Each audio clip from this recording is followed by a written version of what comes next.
Hi, I'm Priscilla. I am a knitter based in Wrocław, Poland, where I live with my husband and 2 cats. And I'm going to kick off my knitting podcast by talking about and ranking every sweater I've ever knit for myself. I first picked up knitting during the pandemic in 2020 when my sister gifted me a knitting kit. It was one of those knitting kits for a complete beginner. It included the needles, the yarn, and an instruction booklet for a knit hat. And I remember picking up the needles and trying to knit using the instruction booklet maybe 3 or 4 times and then putting them down and giving up in frustration. And I don't know why it occurred to me a few weeks later that I could go to YouTube and figure out how to cast on, how to knit, how to purl. But once I discovered the knitting corner of YouTube, it was a complete game changer. So if you are a beginner knitter and you're here on YouTube to learn how to knit, you're definitely on the right track. In today's video, I'm going to only talk about the sweaters I've knit for myself. I'll go in chronological order from the sweaters I started out with to the latest sweaters I've knit until now. And I won't be talking about my summer knits because I think that can be a whole different video. I won't be talking about any gift knits. I've knit a number of sweaters for other people, but I think that's a whole another category of challenges and could be another video as well. I've also knit several garments, socks, accessories, and stuffed animals, but I won't be talking about those in this video either. So as I was organizing my thoughts and notes for this video, it was actually a really nice experience looking back at all the sweaters I've knit, especially going in chronological order, because it helped me realize how I built my skills sweater by sweater, starting from one of the most basic sweaters, like the one I'm wearing now, to some of the more complex ones that I've knit more recently. And it just gives me such an appreciation for this craft because there's so much to learn. Generations upon generations of people have developed this craft over many different cultures, and you just never feel like you've finished learning how to knit. I also want to shout out all the content creators on YouTube in this knitting corner. I am self-taught through YouTube. I learned completely how to knit everything through YouTube. And I just want to say thank you to everyone for all the work that they've put into making these really nice, clear videos. You can pretty much find out how to do any skill or technique on YouTube.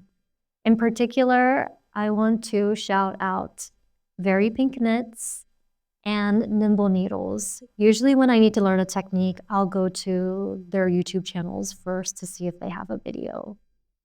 But there are so many knitting content creators on YouTube that I can't remember their names, but during this video, if there's a particularly good video for a specific technique I've learned for a sweater, I will try to link it in the description below. So without further ado, I hope you enjoy my video and maybe learn something from it as well. All right, the very first sweater I knit was the Belle mock neck sweater from Stitch and Story. It was also from a knitting kit, and I have no idea where this sweater is now. Looking at the picture, I don't like anything about this sweater now, but I remember feeling so proud that I knit my first sweater, and at the time I really liked it. So I look at this picture with nostalgia. I remember the yarn I used was a merino superwash wool. It was really splitty and slippery, and when I tried to weave in the ends would just slip out. Now I would never use this yarn. I made the beginner knitter mistake of buying this yarn in like 3 different color sweater quantity, and 4 years later, it's still in my closet, unused, and I think I just need to give it away or donate it. But yeah, I mean, this sweater taught me all the basics that I needed to know. While I don't like anything about the sweater now, I don't like the collar, the sleeves, the cast-off technique, the shape. I still look at it very fondly, and it taught me a lot of techniques, which is the most important thing. The second sweater I knit was done not using a pattern. I just based it pretty much off of some free patterns. It's a top-down raglan with super bulky weight yarn. I think I got this from like Joanne Fabrics or something. I remember it was 50% acrylic, 50% wool, and it was really warm. And yeah, I just did it using trial and error. It's a top-down raglan, and I remember knitting it pretty quickly because it was a super bulky weight yarn. And I do remember wearing the sweater proudly. I wore it into my local yarn store, and someone was kind enough to compliment me on it, and I felt pretty snazzy at the time. So clearly, I was also really into the trend of balloon sleeves at the time, which did not stand the test of time, for me at least. And again, I look fondly at this picture. I don't know where the sweater is at all, but I do appreciate everything I learned from knitting a sweater. It set the foundation for, you know, the skills that I still use today, like casting on, picking up stitches, increasing, splitting for sleeves. Those are all skills that set the foundation for all the sweaters I've knit after this one.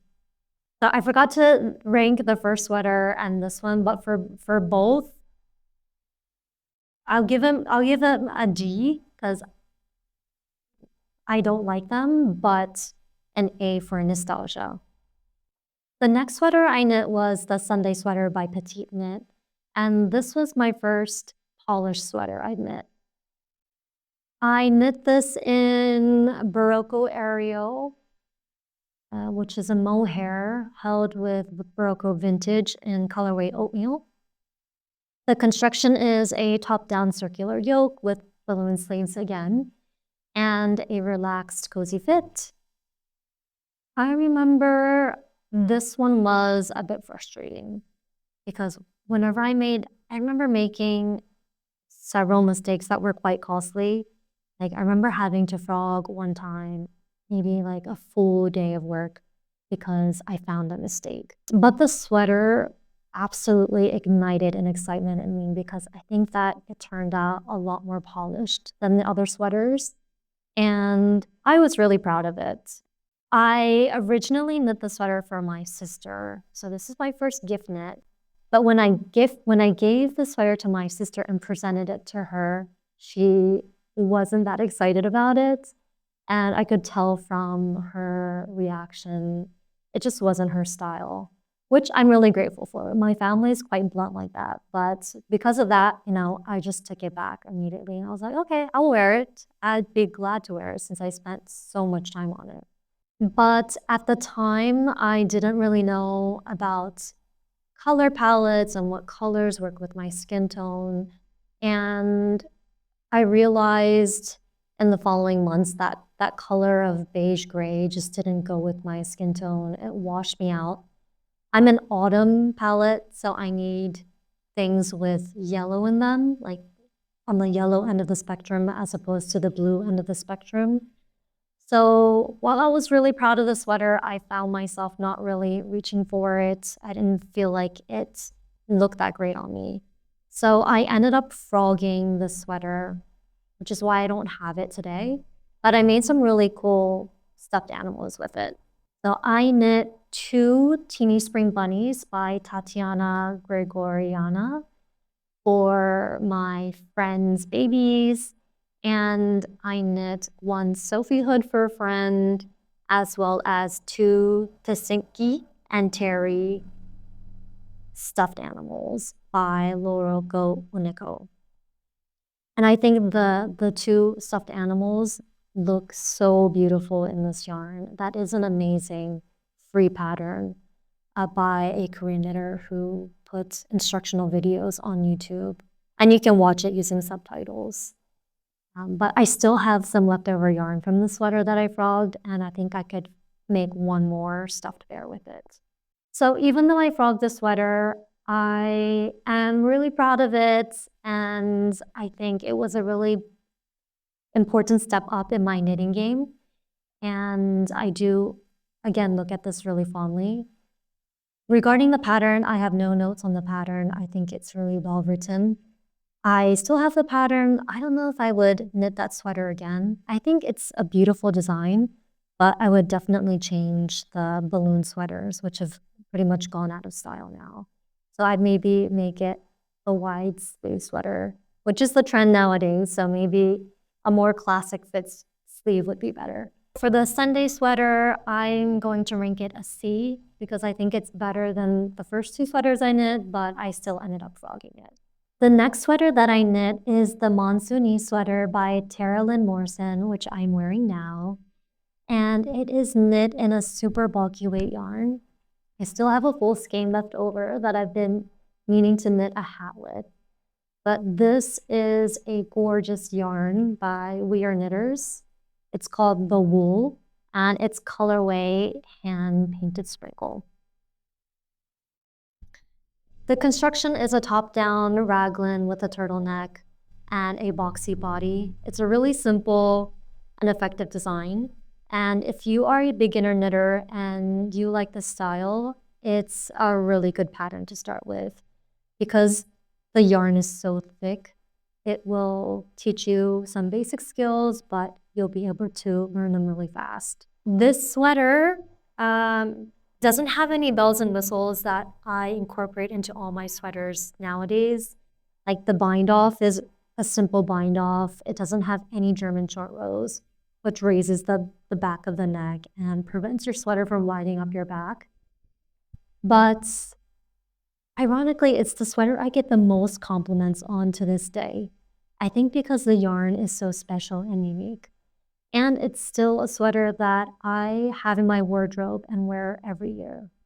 On modifications, I used smaller size needles than the recommended needles because I didn't have the huge needles that this sweater recommended. You can find all the needle sizes in my Ravelry. I'll link them below. I also frogged the body after I knit it because it came out too wide, and I ended up picking up fewer stitches under the armholes to give it a tighter fit. The cons of the sweater is that because it's super bulky weight yarn, it's really, really warm and really thick. So it doesn't fit under any of my coats comfortably except one kind of thin, loose rain jacket. So it's not the most practical sweater, but I still love it and I still wear it till today. So for that reason, I would rank this a B. The next sweater I knit was sweater number 11 by My Favorite Things Knitwear. This sweater is where I feel like I left the beginner zone and I started incorporating some more advanced sweater knitting techniques. Like I used German short rows for the first time. I used a tubular or Italian bind off for the first time. I also did double knitting as the pattern called for before binding off the cuffs and the body ribbing as well as the neck. And it was the first time I used DK weight yarn. So I held Sandnes Garn Tin Pure Gint with Sandnes Garn Tin Silk Mohair. And I believe also it was at this point that I switched from English style knitting to continental knitting. I know there are a lot of knitters out there that knit English style and they can do it really fast. But for me, when I switched to continental, it was a complete game changer. First, on the speed of my knitting, I was able to knit so much faster. But also just, it was easier to knit continental on my hand and my shoulders, so I could knit for much longer stretches of time. which is really helpful when you're knitting sweaters. But even so, I remember feeling like this sweater was a slog. It took me a long time because I'd never knit in this smaller yarn weight before. One big lesson I learned from the sweater is that mohair is really itchy and I have to be really choosy with the mohair that I purchase. So I knit this using the Sandnes Garn tin silk mohair. And even though I love the design of this sweater, I think it's timeless, I still really like it today. It came out perfect in terms of fit, and I absolutely love the style, but I realized over the past 2 years, I just never reached for it. And it was because it being a turtleneck and having such an itching mohair right on my neck where my skin's quite sensitive, I just never wanted to wear it. So actually just a few months ago, I frogged the turtleneck and I re-knit it using Isair silk mohair, which is my favorite mohair, and it's a mohair that I can even tolerate right on my neck. So ever since then, I have reached for it a lot more, and I've been a lot happier with this garment. It's also worth mentioning that re-knitting the turtleneck was not as easy as it sounds because the ribbing for the sweater is done in twisted rib, which I love the look of, but it just took so much time. But it was definitely worth it in the end. I love this sweater so much that I knit it 2 more times. You get bang for your buck in the sweater because when I knit it the second time, I made some tweaks and modifications that made it look like a totally different sweater. So for my second sweater, number 11 light, I did a folded collar and I cropped the body significantly. And I really love this look. I think it's one of my most worn knit sweaters ever. I also really like the yarn combo that I used. I knit this one in Drops Flora, which is alpaca, I believe. And it's so light and just goes well with this design. And the mohair I used is Filcolana tilia, which is another mohair I really like, but I don't know if I could tolerate it on my neck. But with this folded down collar, it's completely fine, and I wear it all the time. I also knit my mom a sweater number 11 light without a mohair using yarn BB Merino's colorway 911. And I think it looks also really nice without the mohair as a spring summer garment. So I really like these sweaters. I would rank them all as A. The next sweater I knit was the Darling Cardigan by Kukovakika or Veronica Lindberg. It was my first cardigan, and I knit it in Sandnes Garn Borstedt Alpaca colorway 4626. On this sweater, I learned an important lesson about purchasing yarn. I bought this yarn online, and after I knit it, I loved everything about the sweater except the color. It just washed me out. Again, I'm an autumn palette, so I need something more on the yellow side. And this color is a really cool color. So I ended up not wearing it that much because it didn't look great on me. But I ended up giving it to a friend who looks amazing in it, and she wears it a lot. So I'm really happy that it went to good use. Like I said, it was my first cardigan. It was the first time I sewed on buttons. It was the first time I did the double knit band. And I didn't love knitting a cardigan because you have to knit flat so much, but I did realize that cardigans are such nice garments for your wardrobe because they're just much easier to throw on and throw off. Even though I gave this one away, I would still love to knit one for myself. I also actually knit one for my mother-in-law in a bright pink color. This is when the Barbie movie was all the rage.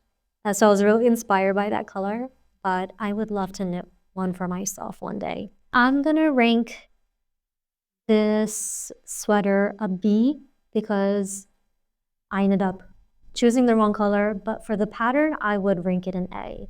No notes on the pattern. In fact, the pattern was incredible because Kukovakika put a video, instructional video, accompanying this pattern, and it was so helpful. I learned a lot of techniques for that. So I would highly recommend this pattern. The next sweater I knit is number 5 Nord Damegenser by Sandnes Garn. And this was knit in Sandnes Garn Pure Gint. I knit size small. This was my first bottom-up sweater. It was my first color work, and it was my first time using a free pattern. And going into it, I was aware that using a free pattern, especially a Scandinavian free pattern, it's not going to give you a lot of details. It's not going to hold your hand like the PetiteKnit and my favorite knitwear sweaters. I came prepared with lowered expectations. But I really love how this sweater turned out, and it's one of my most worn sweaters to date. So this was my first bottom-up sweater, this was my first colorwork sweater, and this was my first free pattern sweater. Going into this, I luckily knew that free patterns, especially Scandinavian free patterns, they don't hold your hand. They assume that you are an experienced knitter, and the instructions are very sparse. So I used some YouTube videos to kind of visualize what a bottom-up sweater construction looks like, and that helped a lot. And with those sort of expectations in mind, I think the sweater went really well. The color work was fun and easier than I thought. Because I started out as an English knitter and I was now knitting continental, it was actually quite natural for me to do color work, holding one color in my right hand and another one in my left hand. So I, to this day, really love color work knitting. I didn't love the bottom-up sweater construction process, but I just followed the instructions to the T in terms of the length of the body and the sleeves, and it turned out perfectly for me. So I'm really pleased with the results. On the sweater, I improvised German short rows on the back, I think below the color work, and I used a really great instructional YouTube video that I still turn back to again and again to this day. It is by Mostly Knitting, and she goes over like theory diagrams of German short rows. She tells you how to place them higher up in the sweater and how to modify it lower down in the sweater. And it's just the best video I've seen on German short rows, so I'm gonna link it below. Getting a lot of wear out of the sweater. I love the yarn. It's pure Gint. It is more rustic and woolly, but somehow, even though it's a mock neck, it just doesn't bother my neck at all. And I use the sweater a lot when I just need to shove it in my backpack. I use it on hikes. I use it especially for mushroom foraging, which is one of my favorite hobbies. When I travel, I just shove it in my backpack and take it anywhere. So I feel like it's a hard-wearing yarn that's gonna last and won't get messed up, so I don't have to be so precious about this sweater. My ranking for the sweater is A. I love the sweater. It's one of my most worn knits. The next sweater I knit was the Deuxième cardigan. I think that's how it's pronounced, by Tamara Jordan. And I knit this in Knitting for Olive Merino in colorway Dusty Banana, held with Knitting for Olive Soft Silk Mohair in colorway Quince. When I saw this cardigan on Knitting Phlegm's Instagram, I fell in love and I immediately wanted to knit it myself. This is a really great clear pattern, which I highly recommend. I really like how the pattern maker puts in a lot of options for customizing the pattern to fit your body. So I believe she offers instructions for bust darts, for hip shaping, but I just knit it kind of straight down a boxy cropped look, and I really like how it turned out.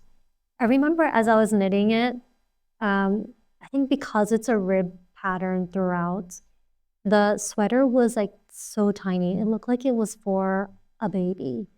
But when you put it on, of course, it stretches out, and I really love the look of the sweater. And I love the color as well. I think the only thing is, instead of knitting the smallest size, I would knit a size up next time. But it's a pattern I would definitely knit again, and one I recommend for anyone. The next sweater is the Nele sweater by Gregoria Fibers. This is actually my second time knitting the sweater. The first time I knit it in a very, very itchy mohair called the Maier Elegant Mohair. And not only was the mohair really itchy, but again, I didn't know about my color palette, so I love this color purple, but unfortunately it does not look good on me because it's more on the cool end, and I ended up donating the sweater. The first time I knit the sweater, I also knit it using 3 strands of mohair, which is what the pattern originally calls for. And the second time I knit it holding a fingering weight, knitting for olive merino, held with knitting for olive soft silk mohair. And I think I like the look of holding 3 mohairs more because it's just more airy and drapey. But still, I like how the sweater turned out, and I really like the color. I just didn't want to buy all that mohair because it's so expensive. I also initially knit the second version of the sweater cropped and then realized it was too cropped, so I went back and lengthened it. So I don't really reach for the sweater a lot for some reason, maybe because of the Raglan construction. I didn't think it looked that good on me, but now that I'm looking at it again, I think I should reach for it more because I think it's a really nice sweater. Especially the sleeve decreases, I really like that design. It's really beautiful. So for this sweater, I'm gonna give it a ranking of a B. So unfortunately, something happened to the video I knit for this next item, which is the academic vest by Skeindeer knits. So I am doing a voiceover now. This I would consider S tier. It's one of my favorite things I've ever knit. It was my first more complex colorwork sweater or vest in the Fair Isle style. It was my very first time steeking, which was really fun and actually not as hard as I thought. And I really like the color combination I use for this vest. The design is beautiful, but the pattern itself is not the best. I felt like it was not very detailed, especially for a steeking project. It seems like it was designed for people that are familiar with Fair Isle and are familiar with steeking. So I had to look up how to do things on YouTube, of course, on my own, but of course you're able to figure it out since there's so much information on steeking on YouTube. And also other Ravelry project posts were very helpful for figuring things out. I got this yarn during a trip to Edinburgh. It is one of the 2 main Shetland wools from Shetland Island. As far as I'm aware, it's Jamieson's of Shetland, Shetland Spindrift. It is a fingering weight wool, it's 2-ply, and apparently it is perfect for Fair Isle. And I agree, it looks so beautiful, especially after blocking. The yarn just blooms, and all the motifs look really stunning. The modification I made was that instead of the traditional Fair Isle, 2 colors per row, I added a lot more colors to the mix. So there wasn't really a main background color, but every row had, or every motif rather, had several colors, and I was holding in a lot of parts 3 colors per row. But I'm really glad I did that, even though it slowed things down. The only thing I might possibly have changed about this is that I would maybe knit another small motif at the bottom just to make it a little bit longer because it is quite cropped. And I worry that if it felts a bit at the armpits, it's going to shrink up even more. But the way it is now, I absolutely love it. I do want to show you my floats on the academic vest. It is, I think, not that pretty, not bad. I mean, I try to catch all my floats because I don't want there to be strings that are hanging out that my fingers get caught in as I put on the vest. But I'm not that meticulous about the floats since they're on the inside and nobody sees them. So if I miss a float here and there, I'm not gonna go back and undo my stitches just so I can catch the float again. And I don't know if I should care more, but I don't really care. I think this is good enough. The next sweater is the Clematis sweater by Maier. This is such a unique and beautiful design. It's an asymmetrical diagonal button placket with slight drop shoulders. And I knitted in Drops Flora colorway strawberry pink held with Auntie Sapphire Lipopet colorway 5012. This is a really nice soft yarn combo that I can wear next to skin. I mean, just wearing a bra underneath. So I do get a lot of wear out of this. I remember when looking for the buttons, I went to no less than 3 stores to get the perfect button because I think for a cardigan, the buttons will just make or break your sweater. And I'm really happy with the buttons I ended up finding for this sweater. I really love this sweater and I would knit it again. If I knit it again, I would knit it using the modifications that Rebecca from Hip Knit Hooray did.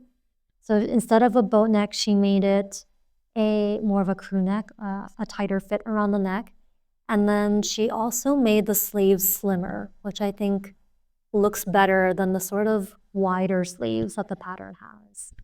But overall, the pattern was so nice. It was actually a lot easier than it looks, and I would highly recommend it.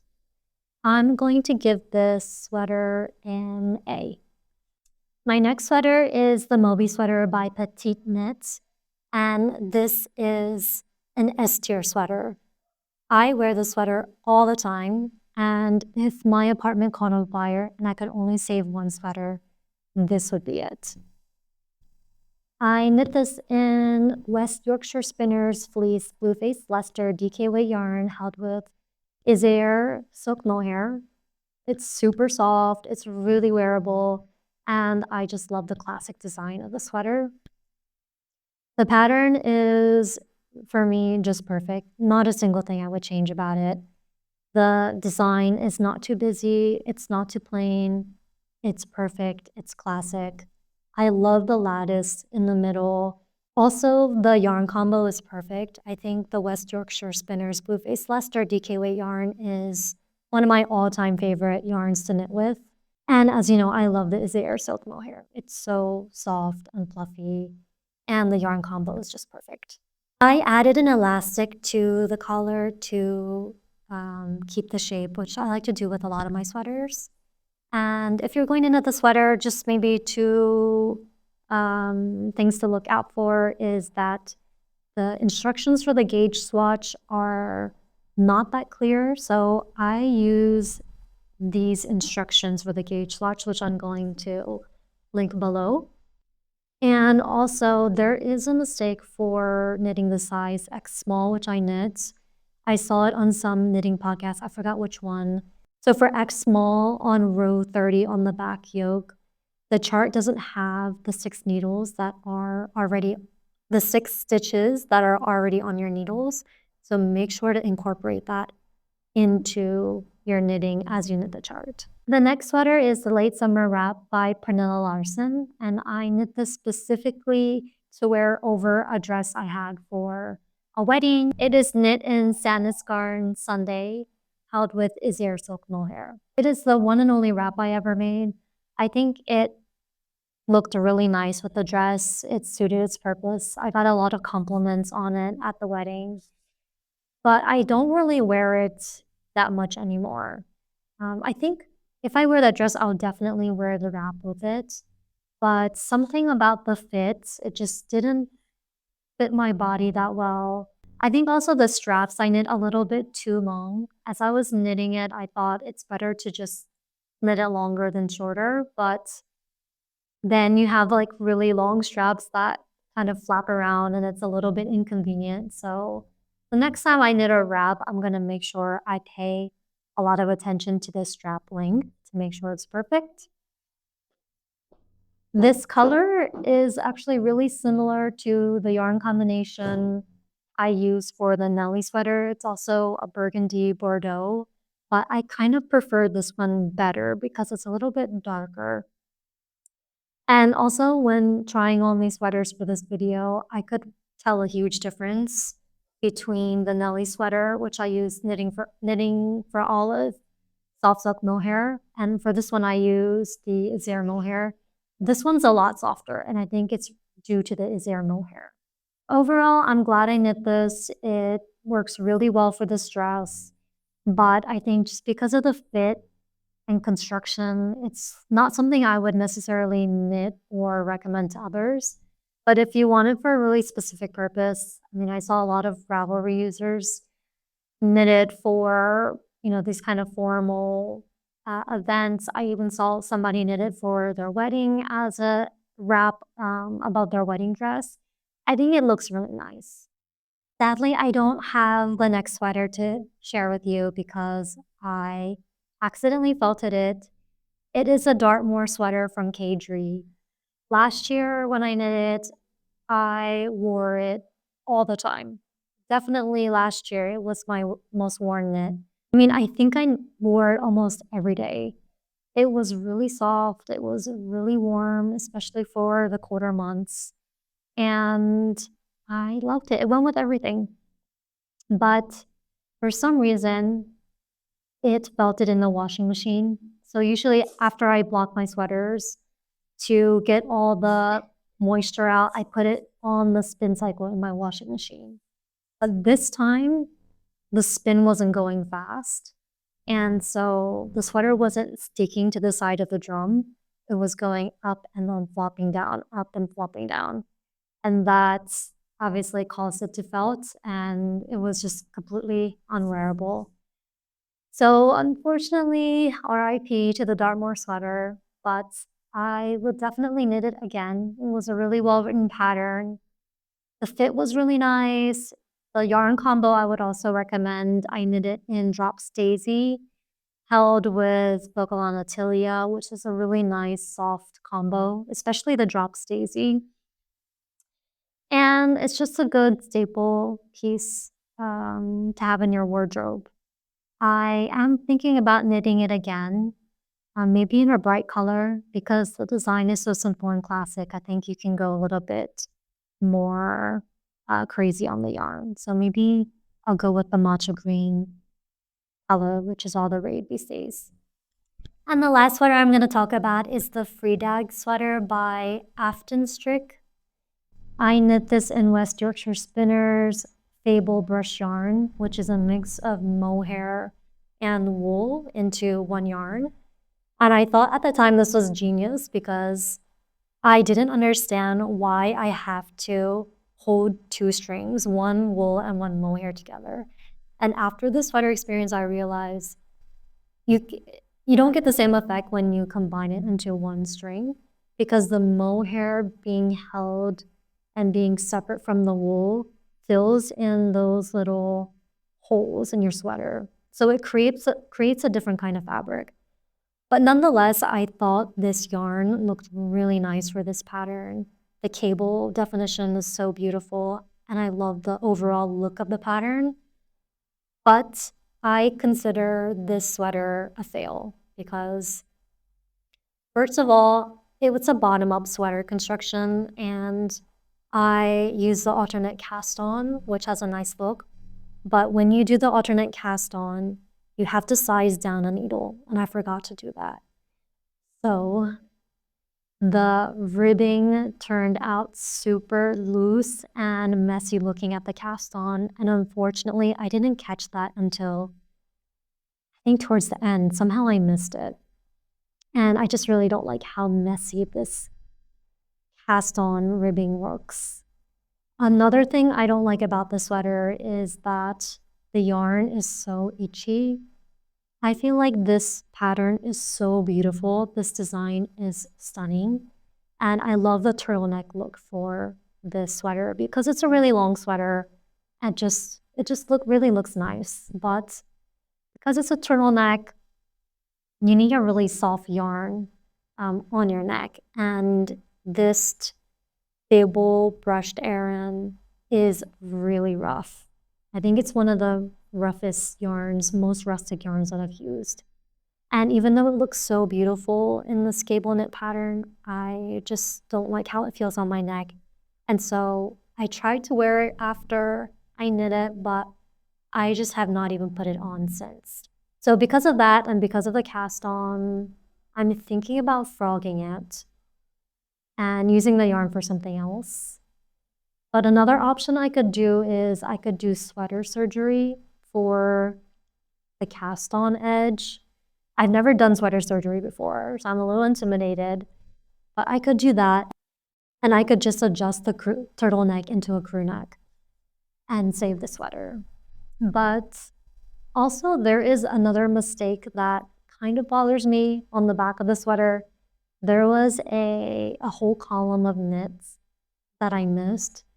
And I think it was like this much that I missed. So I actually laddered back using a crochet hook and like brought up that stitch. And so the cable is just not even in the back as well. So all these things just make me kind of frustrated with the sweater and make me want to frog it. But in terms of the pattern itself, it is so beautiful. I'm definitely 100% going to knit this again using a better yarn or a more suitable yarn. If you look closely, there's like a braid that goes on the ribbing, at the start of the ribbing, on the sleeves and the body. And it's just so beautiful. It's so classic. And I can't wait to knit it again. So this sweater is a fail. So it's a C, I'm going to say. But the pattern is definitely an A, maybe S tier. Let's see when I knit the sweater again. Thank you for watching my video. I hope you enjoyed it as much as I enjoyed making it. And happy knitting!